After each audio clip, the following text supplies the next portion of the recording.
Very important. I asked this of the networks as well. It is important for you to please put both the website and the phone numbers on your screens, because we need people. We need to know where you are. We need to know. We need to have contact information for Americans that need assistance. They have to register with us, because as these options begin to open up, and as they open up, we have to be able to call you. We have to be able to reach you. We have to be able to know where you're staying, so we can get this information to you and coordinate appropriately.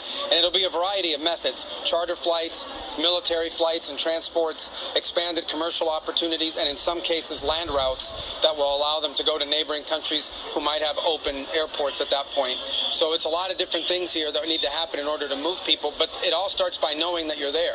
It all starts by knowing that where you are and how we can get a hold of you. So I'm asking the networks and all of the media outlets, please publicize the two phone numbers that we've put out, as well as the website, so people can contact us and register. We've had, thousands of people call already. As I said, we've identified almost 1,600 that are requesting assistance with departure, but we need you to please be able to identify that. As I came in, I also saw the media reports about Dubai's consulate.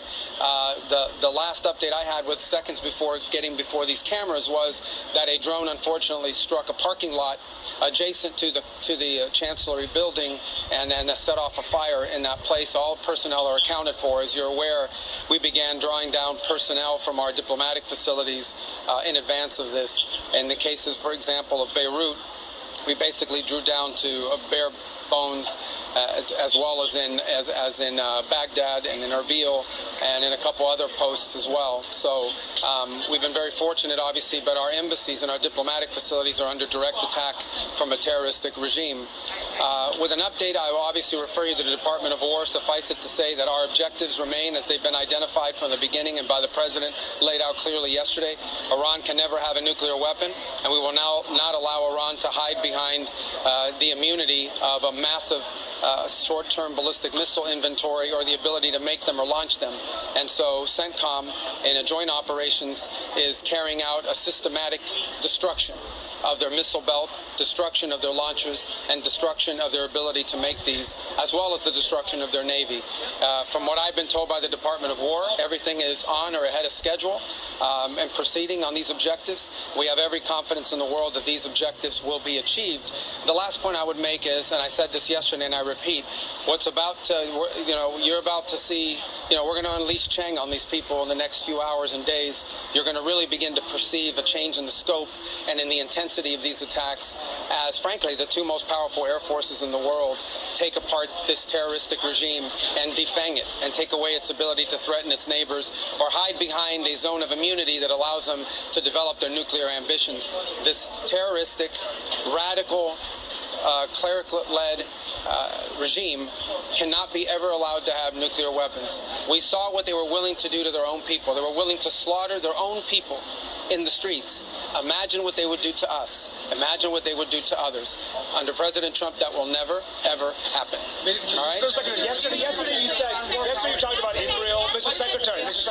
Please, guys, I can't hear them all. Yes. Yesterday you told us that Israel was going to strike Iran, and that's why we needed to get involved. Today, the president said that Iran was going to get. Yeah, your statement is false. So that's not what I was asked very specifically. Were you there yesterday? Yes, I asked. Okay.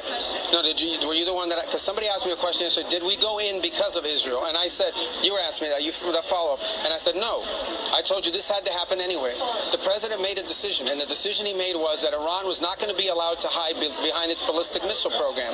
That Iran was not going to be allowed to hide behind its ability to conduct these attacks. That decision had been made. The president systematically made a decision to systematically destroy this terroristic capability that they had, and we carried that out. I was very clear in that answer. This was a question of timing, of why this had to happen as a joint operation, not the question of the intent.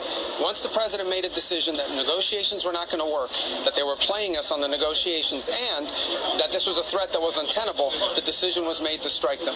That's what I said yesterday, and you guys need to play it. If you're going to play these statements, you need to play the whole statement, not clip it to reach a narrative that you want to do, all right? There's mechanisms for it. We've complied with the War Powers Act, even though we believe it's unconstitutional, as has every other administration.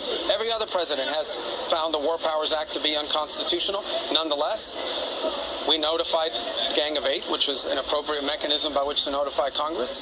We sent the notification within 48 hours, the way the law requires.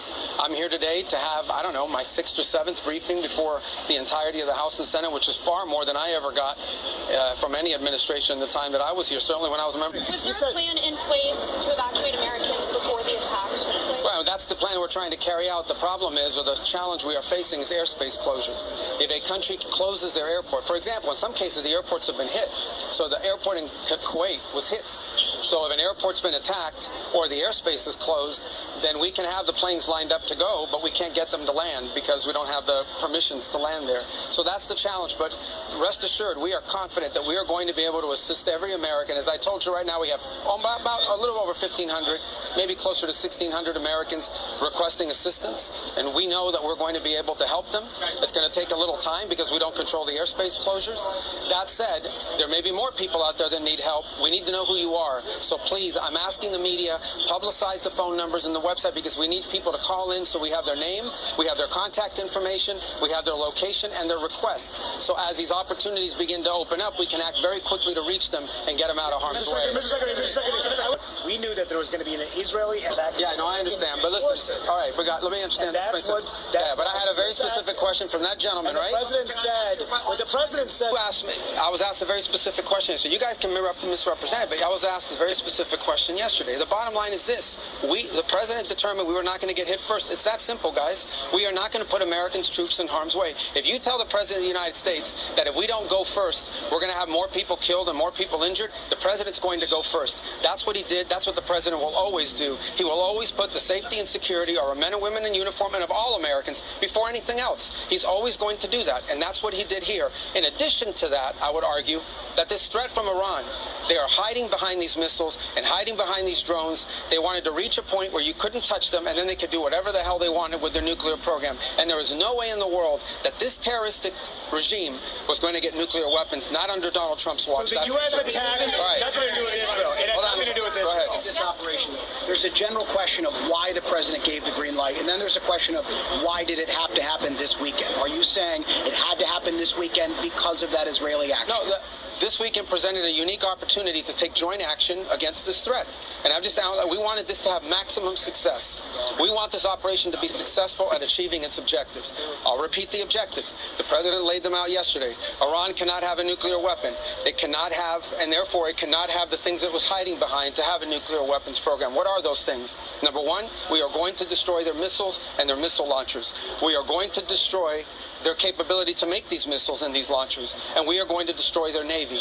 Those are the objectives, and this weekend, acting at this time, gave us the highest probability of success in achieving those objectives, and as the Department of War will brief you, we are on or ahead of schedule to do that. The U.S. attack would have happened no matter what? Would the U.S. attack about no matter what Israel is planning to do? Israel was going to act with or without the president had already made a decision to act on the timing.